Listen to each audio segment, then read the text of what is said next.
Hi everyone, Master Soul Warrior here. Now before we begin this video in earnest, I just want to say that as of now I have finished my catch-up run in Fui no Tsurugi.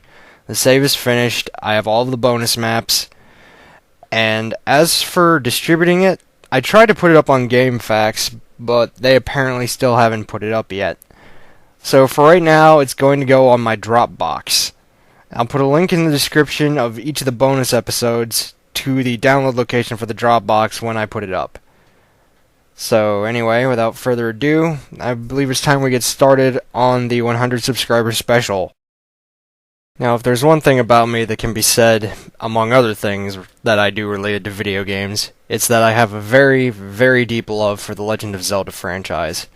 It's my favorite franchise of all time, though there are a few others that are very close behind, but anyway. What I'm going to try to do with this video is give you all my opinion on the Zelda Timeline, where I think games go, and my reasons for such. But as always with any kind of sort of mythology of any kind of game franchise, there's always the origin stories and things that occur outside of the realms of the games that people want to know that actually go first. Zelda is no exception to this, and it has several somewhat well-known I shouldn't say somewhat well-known things. It has 3 well-known things that everyone agrees on, well, I believe everyone agrees on, are usually first in line. Without further ado, let's get started. Serious fans of the franchise will tell you that Ocarina of Time is usually one of the first games placed on the timeline.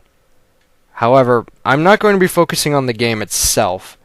Rather, I'm going to be focusing on a plot point that the game introduces after you beat its first dungeon. After you clear the Deku Tree of his curse and come back out, he gives you a brief origin story for the world of Hyrule itself. For those of you who don't know, a brief summation is, in the beginning there was nothing, and then 3 golden goddesses descended upon this ceaseless existence and created the world. With Din creating the actual physical world, Nehru creating the spirit of law, and Furore basically acting as Mother Nature and creating life itself. And when they finished and they left this new world behind, they joined as they were leaving. And at that point where they were joined, they created these 3 golden triangles, which of course are the Triforce. And the place where those triangles rested became known as the Sacred Realm. That's the first key point out of the way, and the earliest point on my version of the timeline. The second point on my version of the timeline comes to us from the introduction to The Legend of Zelda: The Minish Cap, which, for those of you who don't know, is basically just a series of images of stained glass with text underneath. These stained glass images describe a world war that occurred at some point after the origin story took place. At some point during this war, a race of beings known as the Picori, or Minish as the game affirms, appear from nowhere and forge a very special sword for mankind. They give this sword to a young boy clothed in green. This boy's name was Gustav. And Gustav ended up becoming known as the hero of men, the champion of mankind, and the ender of the war. It is because of Gustav that Hyrule was allowed to be established as a kingdom, and as such, Gustav was made its first king, and he established the dynasty that has, I believe, remained unbroken since. The third and final point of the outside game timeline information comes to us from Zelda 2: The Adventure of Link. At some point in time after Gustav establishes the kingdom of Hyrule, there was a well-beloved ruler within the nation who unfortunately ended up dying. And so when his son, who was the Prince of Hyrule, inherited the throne, he found that he could only inherit one part of the Triforce. As the prince was searching for the missing parts, an evil magician came to him bringing him news that the king had passed some information onto the prince's younger sister, Princess Zelda. When the prince questioned her and found nothing, the magician threatened to put the princess to sleep forever if she didn't talk, and of course she still didn't. However, as the magician tried to cast the spell, the prince actually stopped him. Unfortunately, the magician just went on casting the spell anyway, and the prince's younger sister immediately fell asleep. However, this spell was apparently so powerful that magician died in the process. Filled with regret, this prince housed his sister in a special tower and decreed that every female born into the royal family from that point on would be named Zelda. So now you know why they're all named Zelda. And with the pre-game information out of the way, we can finally get into the meat of this timeline of mine. When trying to fashion your own Zelda timeline, there are a lot of things about each of the games that you have to consider before actually placing them on your timeline. And I'm going to illustrate those as my reasons for why I feel each of these games falls where they do. First off, and is the first actual game on the timeline for me, is The Legend of Zelda: The Minish Cap. For those of you who don't know about this game, what goes on in this game is that Link must save Zelda from the evil mage known as Vaati. Along the way, Link meets a special Minish named Eslo, who is actually cursed by Vaati and transformed into a hat-like creature. Eslo is used by Link throughout the game to shrink down and return to normal size. As I said before, what makes this game important on the timeline is that it indicates the foundation of Hyrule as a nation, and not that it's already there. Well, in a way it already is there, but it goes over the origin of it. But anyway, the second and arguably most important thing about this is that Link gets his trademark hat during the end of the game. Because in the beginning of the game he didn't have it, and for all of the game, Eslo served as a hat. The last reason I would use for this is that Ganondorf is not mentioned at all in this game. It makes a lot of sense when you think about it because, you know, it's early on, Ganondorf hasn't been mentioned yet. But going from one to another, what follows is arguably the greatest game that has ever been made. It's many people's favorites who love this franchise, and I am of course no exception to this.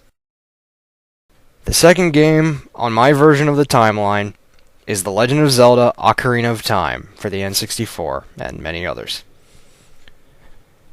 What makes this game important is that primarily there was actually an interview before Minish Cap was even thought of where Shigeru Miyamoto stated that Ocarina of Time was the first story in the series. Which makes sense. I mean, come on, it came from the man's mouth. Secondly, and arguably more important plot-wise, is that Ganondorf is introduced as the series' main protagonist. I don't believe I need to explain that anymore, especially if you know even a little bit about the franchise. Now, arguably what makes it more important for the sake of the timeline itself is that Ocarina of Time is actually responsible for the split in the timeline, and mine is of course no exception to this. Yes, I do believe in the split timeline theory, as it's the only one that actually makes sense. The two tangents are created by the final cutscene in the game. As anyone knows, Zelda sends Link back in time before he pulls the Master Sword for the first time. Because this happens, Ganondorf never gets the Triforce 7 years ago, and yet the adult version of the world is still going on. This marks the split between the adult timeline and the child timeline. Now, for simplicity's sake, from this point on, I'm going to be going over the adult timeline first, because it's far simpler. It's much more straightforward than the child timeline for me. The adult timeline, as its name implies, takes place at a point in time after Zelda sends Link back in time to his childhood. There's never been exact specification, aside from an interview I remember, that I don't remember who was in it, but they said that this game that I'm about to talk about takes place 100 years after the adult side of the events of Ocarina of Time. The game in question is The Legend of Zelda: The Wind Waker. There are a large number of reasons why this game comes after Ocarina of Time and on this side, and all of them come in the form of references to Ocarina of Time, whether they be textual, visual or otherwise. The earliest examples of these are the opening scroll. This opening scroll talks about how Ganondorf was sealed away, eventually came back, and why Hyrule was flooded. In addition to that, the King of Red Lions, who is your travel throughout the game, makes several likings of Link, the main character, to the hero of old, that being the Link from Ocarina of Time. And there's also an entire area beneath the waves that, well, I won't get into spoilers for those of you who haven't played Wind Waker, but it alludes heavily to Ocarina of Time. I'll put it that way. The next major romp on this tour is basically its own Wind Waker to Wind Waker's Ocarina of Time. That made sense, shut up. The next game on the adult side of the timeline is The Legend of Zelda Phantom Hourglass. There are several points in the beginning of the game where it references Wind Waker in a similar manner to how Wind Waker referenced Ocarina of Time. The opening scroll talks about how this same Link defeated Ganondorf, saved Zelda, and how they began looking for a new Hyrule. But another thing about this game that affirms its place is that, of course, Ganondorf doesn't appear at all, considering that he was sealed away again at the end of Wind Waker. All Phantom Hourglass really does, aside from that for the story, is that it expands upon the ghost ship a bit more. But anyway, the third and final main portion of the adult timeline comes in the form of another sequel. But don't worry, this one ends up being much better than Phantom Hourglass. This one is The Legend of Zelda Spirit Tracks. The first, and probably most obvious, is that there are several instances in the game where it talks about how it's taking place about 100 years after the end of Wind Waker. So in about 100 years, a new Kingdom of Hyrule has been established, and there's a new Zelda. Another one you kind of have to look into the game itself to notice is that there's actually a stained glass image of Tetra within the game. And probably one of the earliest ones is that Nico from both Wind Waker and Phantom Hourglass makes a return appearance. However, he is, of course, over 100 years old. And there's also a very subtle little one, is that in Nico's house, there's actually a small model of the same pirate ship from Wind Waker and Phantom Hourglass, and there's also a portrait of his younger self. I believe that about covers the main part of the adult timeline, so as of now, I'm going to start talking about the child timeline, and its many twists and turns, so let's get right into it. In opposition to the adult timeline, the child timeline is called such because it follows the games after Link gets sent back in time from the adult side. So technically, before the games on this side begin, the Ocarina of Time Link is still a child. But anyway, the base for this part of the timeline, as if it weren't already fairly obvious to most of you Zelda fans out there, is Majora's Mask. The main thing about this one is that the game opens up with it saying that the Link from Ocarina of Time is trying to find Navi, who, of course, left as soon as he got back from the adult side in Ocarina of Time. There's also a flashback in the game after you get the Ocarina of Time back that shows Zelda giving Link the Ocarina before he leaves to find Navi, and that's also how he learns the Song of Time in that game, by the way. And again, just like Phantom Hourglass, Ganondorf doesn't show up at all. From here on out, though, this timeline's going to get a little bit on the complicated side, so bear with me, please. As for why I believe this section of the timeline gets a little crazy, it's because I believe that this one also splits. That's right, you heard me. There's a split within the split. Now, while letting that sink in, allow me to say that I believe the simpler of the two paths falls directly onto Twilight Princess. And I say this because the game makes it at least somewhat clear that the Ganondorf in Twilight Princess is the same one from Ocarina of Time. Both of these Ganondorfs were thieves, They were both trying to do something in Hyrule. However, the Ganondorf in Twilight Princess is found out before he can do anything, so he starts running. However, he gets caught at one point before the game, and he's sent into the Twilight Realm. And that leads into everything that occurs in Twilight Princess. However, at the end of the game, Ganondorf is apparently killed. And so this sort of death is one of the reasons why I believe there is a split of sorts. Having taken care of one branch, I believe it's only appropriate to move on to the other one, so let's do that. If you guys thought that I couldn't Inception this timeline anymore, well, guess what? I believe that there's actually a third split in the timeline. And of course, the core of this is the next game that I'm going to talk about, and that is The Legend of Zelda Four Swords Adventures for the Nintendo GameCube. Now, one of the things about Four Swords Adventures that makes it really hard to place on a timeline is that the villain who you think is the primary villain would have died in Minish Cap, since Minish Cap was placed at the beginning of the timeline.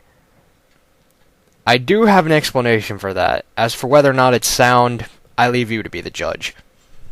I believe that at the end of Minish Cap, instead of being killed, Vaati was instead sealed within the sword. Well, within Link's sword, rather.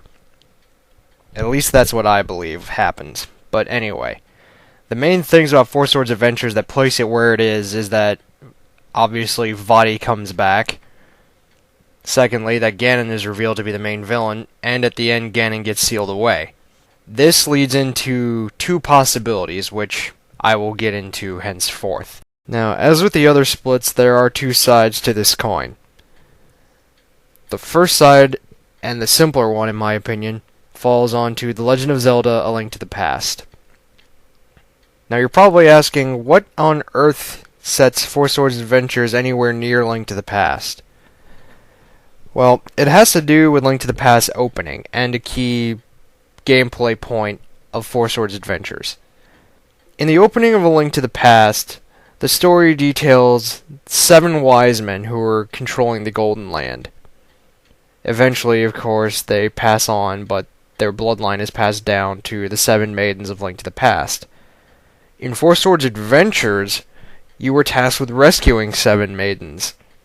Now, granted, this is my interpretation, but it is entirely possible that these 7 maidens from Four Swords Adventures ended up becoming the legendary 7 wise men.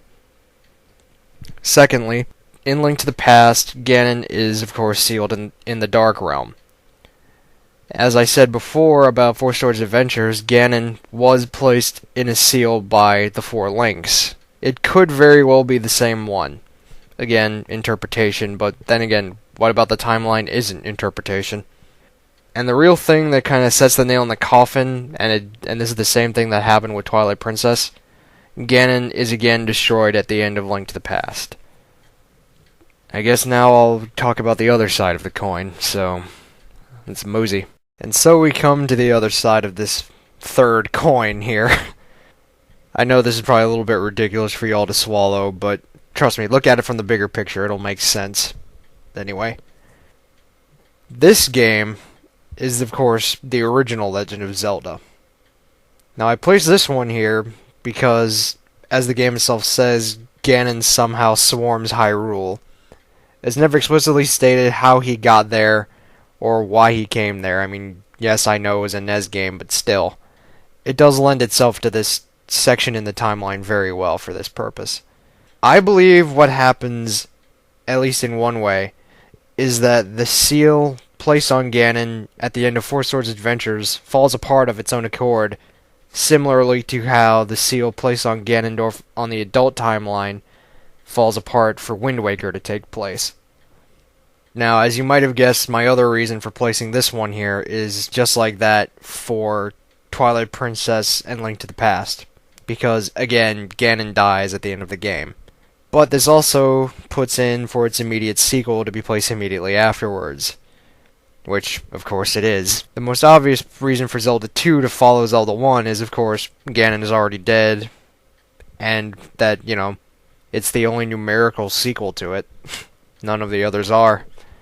Your goal with Zelda 2 is to prevent Ganon's minions, well, the leftover ones, from bringing their master back to life. That's the entire purpose of the game, to prevent his return. And once that's finished, that leads pretty much into the home stretch. And so at this point in the timeline, we come to the reconvergence in the lines. These next two games, fans everywhere probably know about and use in their timeline at this point as well. These are the Oracle Twins, or as they're also known, the Oracle of Seasons and the Oracle of Ages. Now, because there are two games, they lend themselves to the split timeline perfectly, because people use them as the sort of combination point. Because, in a way, they can both be played simultaneously at the exact same time. Oh, wow, that was redundant.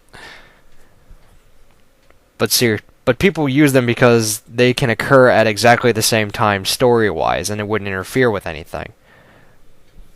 But why I believe they are the convergence point is because of the linked ending that they have. See, if you play a linked game through the two games, you get a new ending at the end that combines the two stories into one. What happens is, well, throughout both games, it's actually revealed that Twin Rova is trying to revive Ganon. So yes, Twin Rova makes a return appearance. And of course, after Link slays the false Ganon that they bring back, at the end of the combined ending, he's seen waving to everyone from these adventures from a sailboat. And this leads into the final game on the timeline, and that is, of course, The Legend of Zelda: Link's Awakening. It fits in perfectly for a couple of good reasons. The first being, of course, that Link's seen riding a boat in the opening, and of course that boat gets destroyed. But perhaps the most interesting one takes place in the form of the final boss.